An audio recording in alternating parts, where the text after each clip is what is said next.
Well, here we are at Sequoia Park Zoo, and I'm so lucky that I have got Gretchen Ziegler here, who's the zoo director, and one of our board members, Leigh Pierre-Oetker, who's the executive director of the Zoo Foundation. What a great backdrop here today, and thank you for having us, guys. I really appreciate that. You know, we're going to start off with the hard-hitting questions. Gretchen, this is probably more based to you. The zoo's been in existence for 110 years. Can you just share some of the evolution and what the changes have been from the old style zoos to what we know today in our zoos? Sure. Well, the Sequoia Park Zoo is a nice example of kind of a trend that's happened throughout the country and the world, really. And we're older than 110. We were founded in 1907, so it's even older than that. We're one of the oldest zoos we are the oldest zoo in California, and a lot of people don't know that, but it's pretty cool, a little claim to fame there. And, you know, the zoo started with pretty modest beginnings with just kind of feeding some native wildlife and setting up some fencing to keep them here. And it was about the time that the city purchased the land for Sequoia Park itself. Wow. And it just had a lot of evolution since then, as you can imagine. I started here in 1995, and it was even just back then, 26 or so years ago, it's seen a lot of transformation. But, you know, throughout the centuries, zoos evolved from kind of being a menagerie kind of thing, and just there for the entertainment of people. And today's modern accredited zoos are not that at all, and in fact they're not accredited if that's the mentality. There's some non-accredited zoos that might still kind of cater to that, but we are accredited. We've been accredited since 1995, and that's a really big deal. We have the highest standards of animal welfare and care and visitor experience and education and conservation in the country, and we take that very seriously. So we no longer just randomly get animals. You might have a bear in your backyard that's getting into your trash. No, we're not going to take the bear off your hands. That's a bit sad, because we've got one you might see on neighbourhood Eureka. Yep. We've got one harassing our neighbourhood right now. I like him. Do you Boo-boo. like him? Well, Boo-boo. That's a good name for him. I'm sure he likes that, or she. Just make sure you keep that garbage and the recycling contained, and that's so important, because a fed bear is a dead bear. It's sort of trite, but it's true. You don't want to get them into trouble, and that's actually a great point as to what the zoo is all about now. Is we have animals here for a very specific purpose, and the purpose is to educate people about their role in our ecosystem and about our local ecosystems especially, but not just local. We have representatives from Asia, which our red panda is a great stand-in for that. The infamous red panda. The infamous, yes. worldwide known red panda, escapee artist red panda. Thanks that for one. Bringing that up, Donna. Thanks, Donna. Sorry.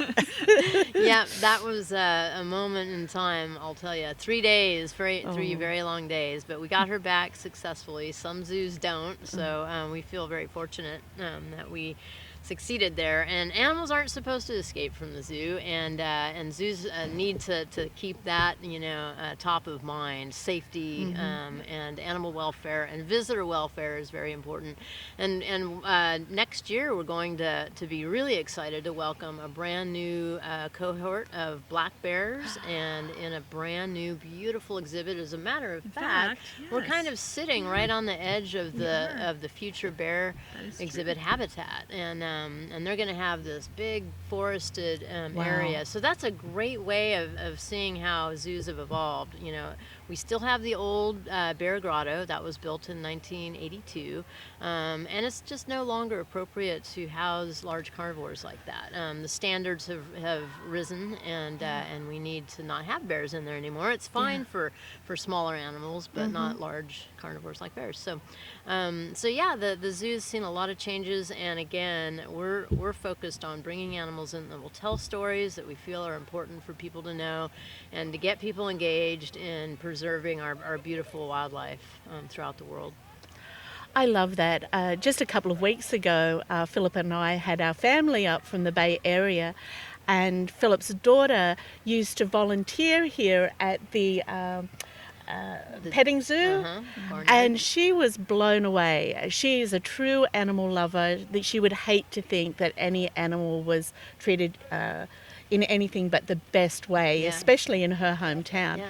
And she loved looking in at the pandas, going to the petting zoo, which she said has had a huge upgrade since she worked here. Yeah. And, you know, just seeing how the animals are treated. But it's not just the animals these days. So just share with us what's been happening here recently. And those of you that don't know, Gretchen was instrumental in this major change, which is now drawn into a huge attraction for not just locals, but people coming from nationally and internationally here. So just share with us what the new thing here is at the zoo. I don't know what you could be possibly referring Well, I'm going to have to refer this to you, Leigh. Come and tell us about this. It's a little thing called the Redwood Sky Walk. Uh-huh. Yep, and we're super proud of it. We can see people actually right now walking on the Redwood Sky Walk. We have a lot of people here today. Beautiful day. Lots of people. But realization of Gretchen's vision from about 15 years ago. 15 years, Gretchen? Yeah, well, you know, it was part of the master plan that we developed in 2006, and it was, and I tell this story a lot, but it's really important to understand why the Redwood Sky Walk and why we're kind of developing the zoo as we are. We've always been our setting has always been in the redwoods, but before, not too many years ago, the pathways that the visitors took were not going right amongst the trees, and so we would literally have people visit the zoo, have a great time, thank us on their way out, and they'd ask us then, you know, so where do we go to see redwoods? And we realized that we were missing a little bit of the boat, and so we kind of tweaked our mission statement to include the appreciation and utilization of our unique redwood setting, which is one of a kind in any zoo in the world. We are the only ones in this setting. So. I just want to stop you there. When I was preparing, I said to Alex, our cameraman here today, I bet the screamer lets one out. And sure enough, right on cue, I warned you. It wouldn't be a day without that. Well, you know why? Happening. You know, it's completely. You heard the helicopters by coming? The helicopter. they see it up there, and they have to sort of say hello and what are you doing?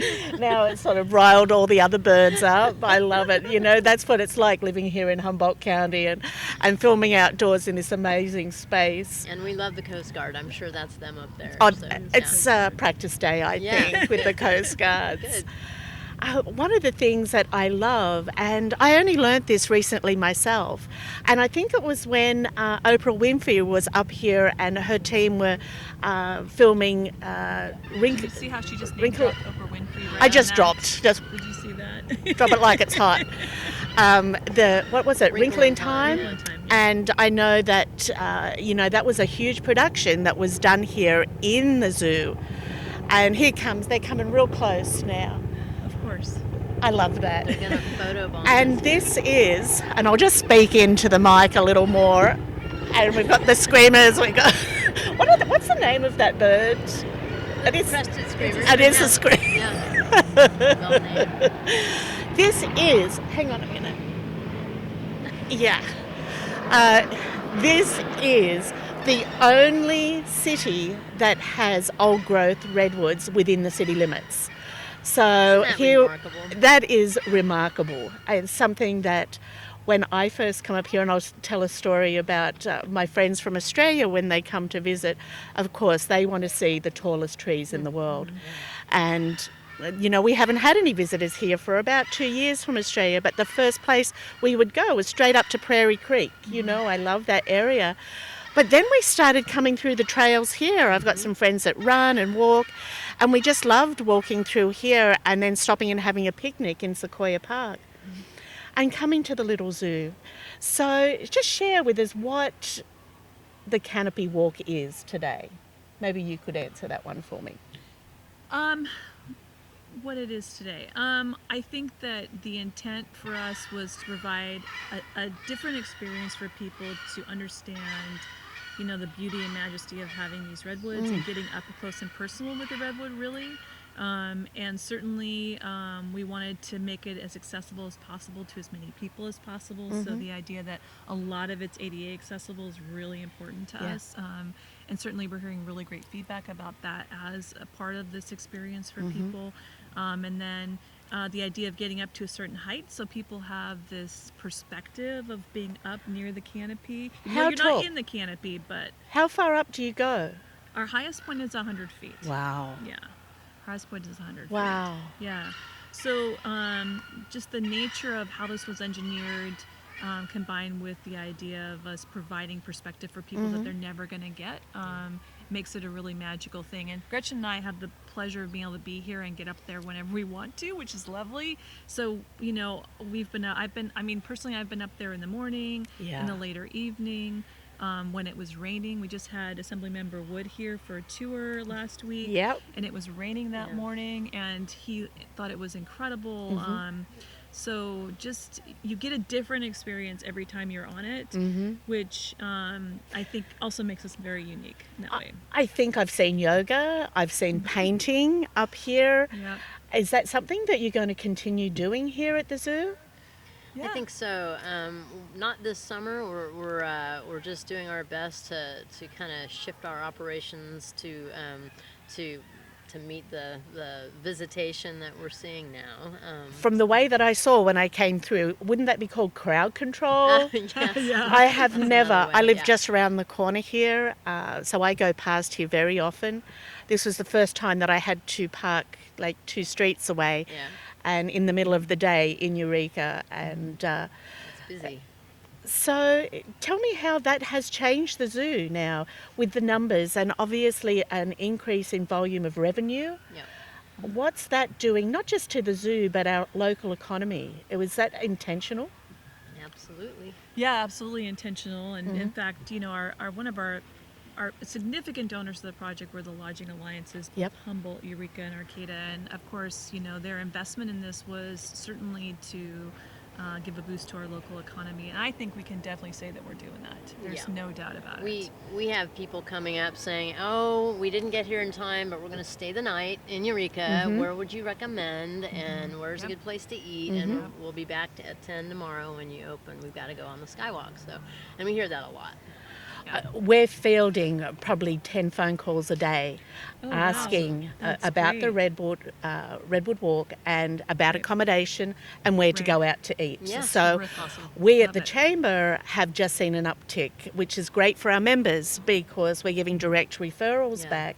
And we're also able to tell people, if they're not aware of this, go to our website, check out the video. Remember we did that, and we did the whole walk Fantastic. on the That's ribbon great. cutting Yep, that's day. great.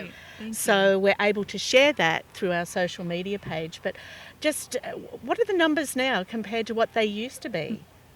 Well, we're kind of tracking those every day, and it's kind of blowing our minds. We did, as most people are aware, we very intentionally increased the price, and we strategically priced it so that we wouldn't price out tourists. So we did research to try and land on a reasonable price point, and then we offer a rather sizable discount to locals who wouldn't necessarily be able to afford a bigger ticket price. So for locals, it's only $5 more to have this incredible redwood experience, which I think is a great deal. And we have seen just numbers that we've never really seen before on a consistent basis throughout the summer. And instead of 500 or 600 people on a nice busy summer day, we're seeing the upwards of 1,000 to 2,000 people on busy days, and they're all busy days now. And the revenue, dovetails with that. And it's important to our city council that the zoo find ways to become more financially sustainable. because it is subsidized by taxpayers locally, and so that was another part of our strategy, was to try and put some things in here that could allow us to charge enough that actually covers some of our operating budget, and so we're well on our way of breaking all those records as well. Wow, that's great news. And to educate people and let people come into town that have never seen trees like this. You know, we're sitting here at the moment and the rest of the state is burning up or with heat or fires and drought. I saw something this morning on Mendocino. They have to truck their water in. And we look at this beautiful place where we are today. It's lush, it's green, it's cool. And I looked at Phil, my husband, and I just said, we live in the best place on the earth right now. And I just want to thank you for your hard work. You, over 15 years, I know this was your vision, Gretchen, and Leigh, what you're doing here at the zoo and bringing awareness and raising funds, creating job opportunities and awareness through the foundation and your wonderful volunteers and board that put all that together. And then collaborating with the city on being able to bring an investment that will enhance other businesses. Restaurants will be more full, our accommodation will be full, people will spend more time going out on the Madaket and touring in the centre of Eureka, which we have so much to offer, the beaches, the bay. Is there anything else you'd like to share with us before we leave today? Well, I think we'd be remiss in not talking about, and Gretchen mentioned this, about our new bear exhibit that we're starting to work on right now. I think we're getting through our design and interpretive work. We're starting some of that. We've done a lot of our design work, and we're going to start to work on the interpretive side of it. But thanks to the Bear River Band of Ronerville Rancheria and their tremendous gift to the zoo, we're lucky to be getting towards another addition to our master plan.